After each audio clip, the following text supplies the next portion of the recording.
Non ci si è dimenticati dell'invadente presenza del granchio blu che sta distruggendo i fondali, la fauna e la flora marina. Con la sua voracità ha ridotto del 90% i raccolti e ha annientato le semine, compromettendo la pesca dei prossimi anni. La quantità immane di uova che un esemplare di femmina può deporre, dalle 700.000 ai 2 milioni, può far ben immaginare quale potrebbe essere la realtà del prossimo futuro. Si devono mettere i pescatori nelle condizioni di combatterli con tutti i mezzi a disposizione. Quelli tradizionali non sono sufficienti.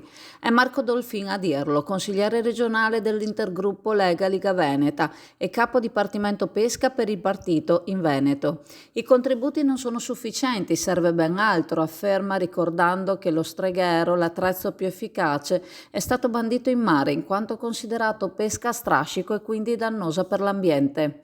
Ma il granchio blu è un problema più grosso e immediato da affrontare, vanno utilizzati tutti i mezzi possibili, insiste, prima che non resti più nulla da poter fare. Il rischio è che se non si corre subito ai ripari sarà la fine della pesca e di conseguenza dell'economia locale. Servono norme speciali e deroghe da parte dell'Unione Europea, serve maggior libertà di movimento ai pescatori, anche dove questi esemplari proliferano, e si deve agire subito per tutelare i nostri prodotti tipici e tradizionali e salvare la nostra pesca, conclude Dolfin.